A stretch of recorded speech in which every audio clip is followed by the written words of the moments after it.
Murakoze twongeye kubaha ikaze kuri iki gice cya gatatu tugiye gukomerezaho ijambo twatangiye iryitwa urufunguzo rukingura ubwami bw'Imana. Ubwami bw'Imana niryo jambo turiho twongeye kubaha ikaze kandi twihuse rero reka twongere twakira umuvuga butumwa wacu mwarimu Dr. Shadrack twongere atugezeho iri jambo ry'Imana. Karibu. Asante sana, tunashukuru sana kutukaribisha tena. Murakoze kutwakira. Tunaleta tena jambo kwa wote wenye kutufuata kando kando wa dunia. Twongeye kandi kubasuhuza mwebwe mwese mudukurikira. Kwa kweli mimi naitwa mtume mwalimu Shadrack kudunia yote mzima kwa ajili ya kufundisha neno la Mungu. Yitwa Shadrack intumwa kubwiriza ijambo ry'Imana impande zose zisi. Tunaendelea kusema shukurani kwa Pastor Pascal kwa kuweza kutualika kwenye chano hii kwa ajili ya neno la Mungu. Turashimira na Pastor Pascal kubwo kuturarika kuri uyu muyoboro kubwo kubwiriza ijambo ry'Imana. Tumishi wa Mungu, Mungu akubariki. Imana iguha umugisha. Kwa kweli tuko na somo yetu tuko tunazungumzia. Turacyari kuri rya somo ryacu twatangiye. Funguo ya ufalme wa mbinguni. Urufunguzo rw'ubwami bw'Imana. Kweli tuko tunazungumzia habari ya ufalme wa mbinguni ni nini? Turi ku ijambo rivuga ngo ese ubwami bw'Imana bwo ni iki? Ufalme wa mbinguni tulisema maana yake Roho Mtakatifu. Twavuze ngo ubwami bw'Imana bisobanura ngo n'umwuka wera.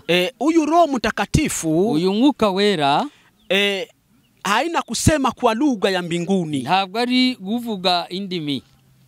Haina ndo Roho Mtakatifu. Uwo si we mwuka wera. Kusema kwa lugha za mbinguni, kuvuga mu ndimi zo mu ijuru, ni alama ya ujazo wa nguvu za Roho Mtakatifu. Ni ikimenyetso cyo kuzuzwa imbaraga z'umwuka wera. Mtu kama anapokea nguvu za Roho Mtakatifu, iyo umuntu yakiriye imbaraga z'umwuka wera, alama ya kuonyesha kama alipokea nguvu za ujazo, ikimenyetso cyerekana yuko yujujwe, ni mpaka seme kwa lugha ya mbinguni. Ni ngombwa rero avuge ku rurimi rwo mu ijuru. Lakini hayakuwa kusema kama anakuwa na Roho Mtakatifu. Ariko ndibisobanurwa ngo uwo muntu afite umwuka wera. Haina vile. Ndaho bihuri. Sina pale, lakini niko natafuta nizungumzie habari ya ufalme wa mbinguni ambao ni roho. Roho gusa ntabwo twinjira hariya mu by'umwuka wera, ariko turashaka kuvuga ngo urufunguzo rukingura ubwami bw'Imana ari wo mwuka wera. Hata Yesu alibaambia banafunzi, ndetse na Yesu yabwiye abigishwa be kwamba batafute kwanza ufalme wa mbinguni. Arababwiye ngo mubanze mushaka ubwami bw'Imana na haki yake no gukiranuka kose. Tusome mu Injili ya Matayo. Dusome mu Evanjili ya Matayo sura yake ya 6 ibice ni 6 mstari wake 33. Matayo ibice 6 umurongo wa 33. Ndio. Aravuze ngo ahubwo mubanze bushaka ubwami bw'Imana no gukiranuka kwayo, nibwo ibyo byose muzabyongererwa. Ndio. Yesu anabaambia banafunzi. Yesu abwira abigishwa be kitu kya maana mnapaswa kutafuta mu maisha yenu. Ikintu cy'ingenzi mukwiye gushakisha mu buzima bwanyu ni ufalme wa mbinguni. Mubanze mushaka ubwami bw'Imana, ufalme wa Mungu, ubwami bw'Imana, na bingine bitafata baada. Ibindi nabyo bizaza bibakurikira. Ndo mimi nimekuja nibaambie hivi. Yaje rero kukutubwira ngo ile ufalme wa Mungu, ubu bwami bw'Imana, maana yake Roho Mtakatifu. Isobanurwa mu mwuka ngo n'umwuka wera. Kusema uyu Roho Mtakatifu, uyu mwuka wera rero njo utawala wa Mungu, nibwo buyobozi bw'Imana wenye mtu anapaswa kuwa ndani. Umuntu akwiriye kuba abamo. Mtu anapaswa kuingia ndani ya utawala wa Mungu. Umuntu akwiriye kuba rero mu bwami cyangwa se mu butegetsi mu buyobozi bw'Imana. Sasa kitakuingiza mu ufalme wa mbinguni. Iki cyabasha kugushira muri ubu bwami ni neno la Mungu, ni iri jambo ry'Imana. Hakuna kitu kingine. Nta kindi kintu. Neno la Mungu ndo litakuingiza mu ufalme wa Mungu. Ijambo ry'Imana ndiryo rizakwinjiza mu bwami bw'Imana. Kwa usemi ingine, ubundi buryo, neno la Mungu, ijambo ry'Imana, ndo litakufanya uwe na Roho Mtakatifu ndani yako. Niryo rizaguha gutunga mwuka wera muri wowe. Hawezi kuwa na Roho Mtakatifu, wagira mwuka wera, hawezi pokea Roho Mtakatifu, nta nubwo wakwakira mwuka wera kama hauna neno la Mungu. Utagira ijambo ry'Imana, abitawezekana. Ntibyashoboka. Juu ya nini? Kubera iki? Roho wa Mungu, umwuka w'Imana, anafataga kwenye kuko neno, akurikirana hari ijambo rye. Ndo vile binaendaka, niko bikorwa. Mtu hawezi pokea Roho Mtakatifu wa Mungu, umuntu urashobora kwakira umwuka w'Imana kama hana neno la Mungu, atagira ijambo. Habitawezekana. Ntibikunda. Ndo kwa sababu kinaanzaka ni neno la Mungu. Niyo mpamvu twavuze ngo kibanza rero ni ijambo ry'Imana. Ile wakati mtu banaanza kumfundisha neno la Mungu, iyo umuntu atangiye kwigishwa ijambo ry'Imana, anaanza kuiishi, agatangira kurishira mu bikorwa, kwa kwanza kutengana bubaya, mu gutandukana n'icyaha, pale mara moja anaanza tafuta ufalme wa mbinguni. Uwo niwe muntu ubutangiye gushakisha ubwami bw'Imana. Alikuwa nje ya ufalme wa Mungu. We yarari kure y'ubwami bw'Imana. Alikuwa nje ya utawala wa Mungu. Yarari kure y'ubuyobozi bw'Imana. Lakini kama atafuta sasa aingie mu utawala wa Mungu, iyo ashaka kwinjira rero mu buyobozi bw'Imana, aongozwe na Roho Mtakatifu, cyangwa se ayoborwe n'Umwuka Wera, kitu kitamuingiza mu ile ufalme, kizamwinjiza muri ubwo bwami bw'Imana, ni neno la Mungu, ni ijambo ry'Imana. Zaburi, tugiye kureba muri Zaburi. Zaburi sura yake ya 119. Zaburi 119 mstari wake wa 9 hadi wa 11. Urahera ku murongo wa 9. Inasema ni 11. Ndiyo, inasema ni. Some Zaburi 119 murongo wa 9. Ndiyo. Haravuze ngo umusore azeza inzira yate. Ndiyo. Azayejesha kuyitondera nk'uko ijambo ryawe ritegeka. Ndiyo. 10. Nagushakishije umutima wose. Ndiyo. Ntukunde ko nyoba ngo ndeke ibyo wategese. Ndiyo. Nabikiye ijambo ryawe mu mutima wanjye kugira ngo ntagucumuraho. Ndiyo. Namna gani kijana atasafisha njia yake? Ni gute umusore yakweza inzira ye? Kwa usemi ingine, namna gani mtu ambaye iko nje ya ufalme wa Mungu, namna gani ataingia mu ufalme wa Mungu? Nindi mvugo ni gute umuntu uri iruhande cyangwa uri hirya y'ubwami bw'Imana yaza kwinjira, yabona uko yakwinjira mu bwami bw'Imana? Aseme kwa njia ya kushika sheria ya Mungu. Ni inzira nimwe gusa yo kubaha amategeko y'Imana. Kwa njia ya kushika neno la Mungu. Ni kubwo inzira yo kubaha amategeko y'Imana. Nusema neno la Mungu njo amri ya Mungu. Rero ijambo ry'Imana niryo tegeko ry'Imana yenye linaongoza mtu, liyobora umuntu, mtu atembeye sawa sawa na mapenzi ya Mungu, kandi uwo muntu agende nk'uko Imana ibishaka. Hakuna mtu anaweza kutembea mu mapenzi ya Mungu kama asipofuata neno la Mungu. Nta muntu ushobora kugendera mu bushake bw'Imana atakurikije amategeko y'Imana. Na kule kufuata neno la Mungu ambao ni sheria ya Mungu, kandi uko gukurikiza ubushake bw'Imana ariyo mategeko yayo, ndio kutafanya Roho wa Mungu. Ibyo nibyo bizasaba ko Mwuka Wera, ambaye ni Mungu Roho, ariwe Mana Mwuka, akuje kuikana ndani yako, amanuka aze yicare muri wowe. Ile wakati Roho Mtakatifu, iyo Mwuka Wera ambaye ni Mungu Roho, ariwe Mana Mwuka, anakuja kuingia ndani yako, yinjiye mu muntu, mara moja ndio mtu anaingia mu ufalme wa Mungu. Uwo muntu aba yinjiye mu bwami bw'Imana, na bale batu ndio bataenda kwa Mungu, kandi abo nibo bazaja mu bwami bw'Imana. Tena hiyo ufalme wa mbinguni, ubu bwami bw'Imana rero ambao ni Roho Mtakatifu, ariwe Mwuka Wera, tutaipata tungaliki hapa ku dunia. Ibyo tuzabihabwa tukiri hano mu isi, tutaipata tungaliki hapa tukiri aha mu isi. Baefeso, turebe Abaefeso. Baefeso sura yake ya 4 mstari wake 13. Abaefeso ibice, Waefeso sura yake ya 4 mstari wake 13. Ibice 4:13. Ndiyo. Tusome. Aha. Abaefeso ibice 4 murongo wa 13. Kugeza ubwo twese tuzasohora kugira, nasema Waefeso sura yake ya 4 mstari wake 13. Ni 4:30. Ndiyo.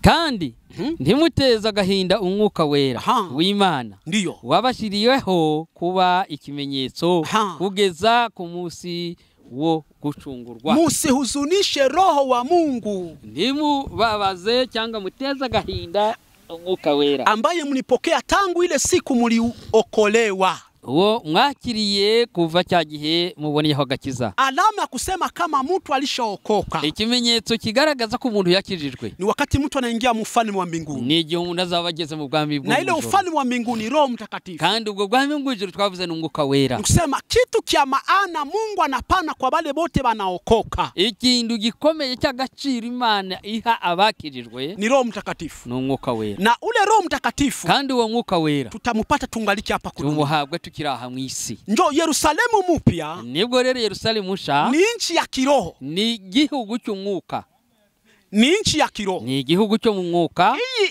dunia tukwamo iyi si turimo rero ni dunia ya mwili kwa batu ba mwili, ni isi y'abanyamubiri, ni dunia ya mwili kwa batu ba ni mwili. isi y'umubiri ku bantu b'umubiri. Na Yerusalemu mupya naho Yerusalemu nshayo ni nchi ya kiroho, ni isi yo mu mwuka kwa batu ba ku kiroho. bantu bo mu mwuka. Bale batu ba kiroho Ese abo bantu b'umwuka ni batu benye bako na neno la Mungu ni abantu bafite ijambo na Roho na Mutakatifu, mwuka wera. batu benye bako mu ufalme wa mbinguni. Abo nibo bari mu bwami bw'Imana, Balikuwa bafungwa bari imbohe, na dhambi, babohewe mu lakini byaha, kupitia neno la Mungu ariko binyuze mu ijambo bakafunguliwa, barabohorwa, banaingia mu ufalme wa Mungu. binjira mu bwami. Mule mu ufalme wa Mungu muri ubwo bwami bw'Imana rero njo muko wokovu, aho niho hari agakiza, njo muko bakristo. niho haba abakristo. Mule mu ufalme wa mu Mungu bwami bw'Imana njo muko niho bakristo, haba abakijijwe, njo muko kanisa. niho haba itorero.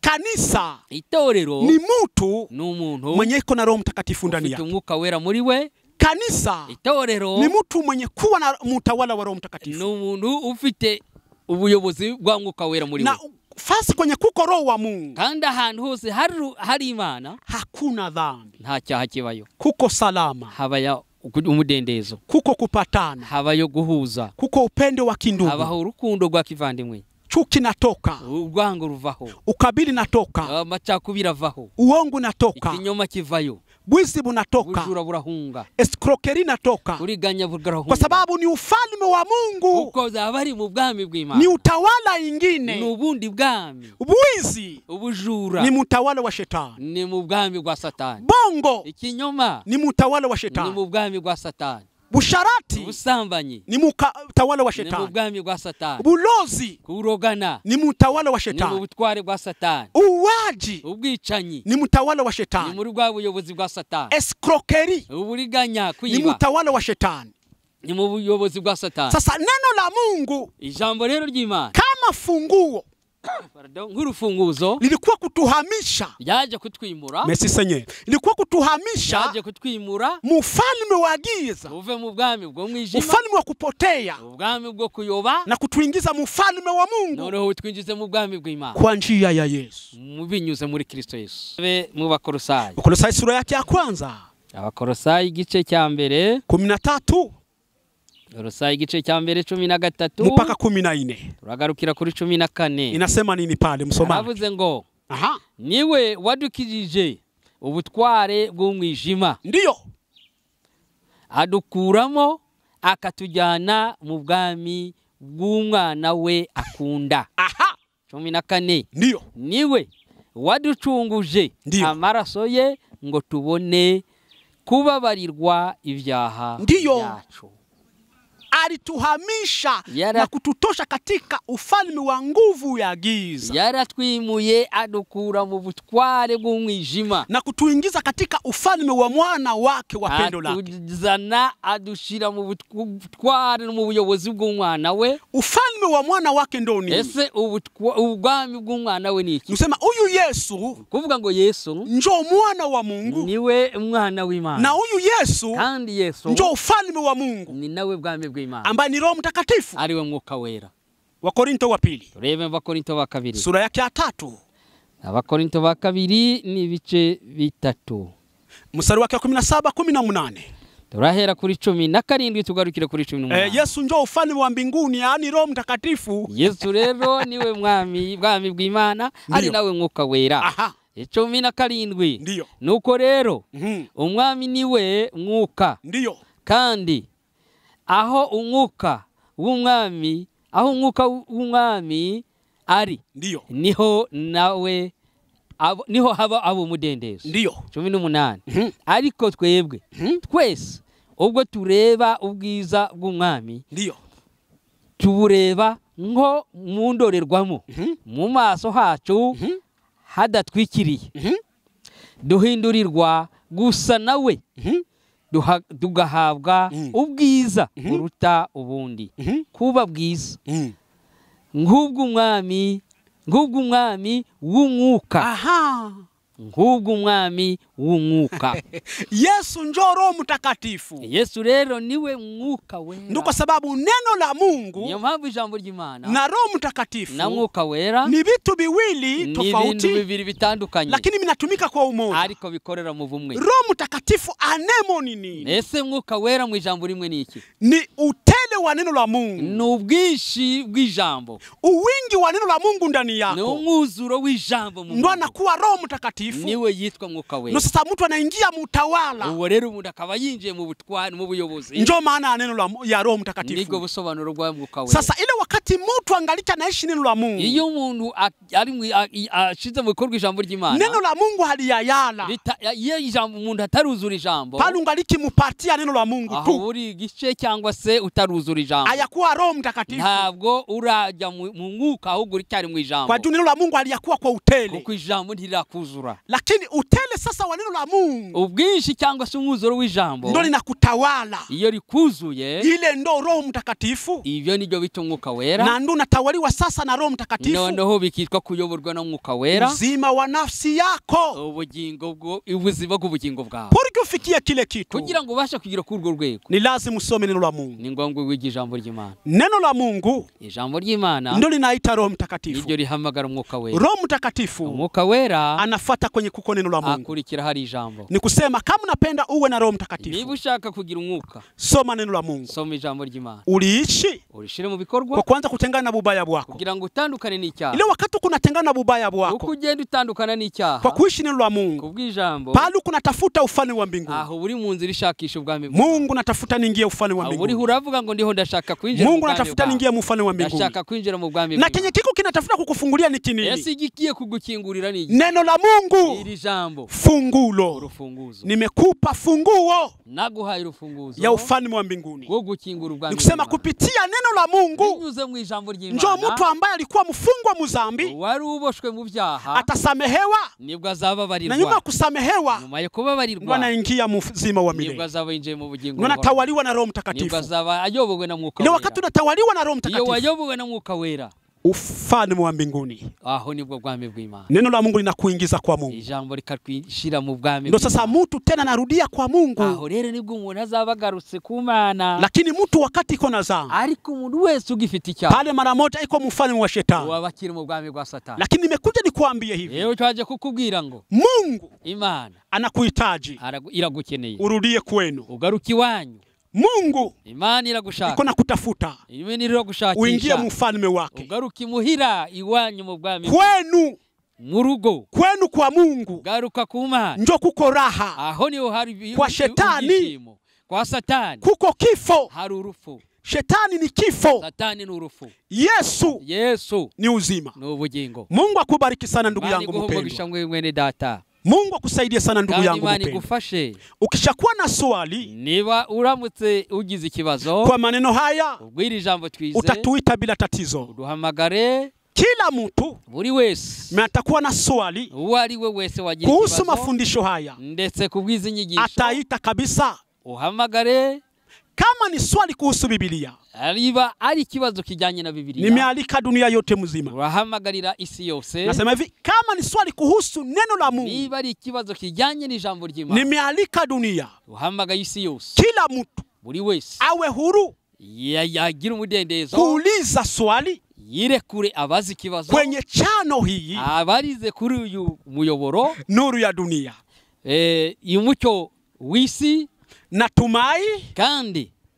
Natumai ndetse naamini kama swali lako litapata jibu. Mfite ibyiringiro kandi ndavyizera yuko ikibazo cyose uzabaza kizabonerwa igisubizo. Usiwe na shaka kuuliza, ntugire ubwoba cyangwa gushidikanya. Kama ni neno la Mungu, niba ari ijambo ry'Imana, kama kuhusu neno la Mungu, niba ari ijambo gusa ry'Imana, karibu dunia. Ngwino uba. Mungu awabariki sana. Imana ibaho umugisha. Mulikuwa naye mtume mwalimu Shadrake. Ari kumwe n'intumwa Shadrake. Dunia yote mzima kwa ajili ya kufundisha neno la Mungu. Ubwo kubwiriza ijambo ry'Imana. Hebu tuonane tena siku nyingine. Ongere mukanya, tongere undi munsi.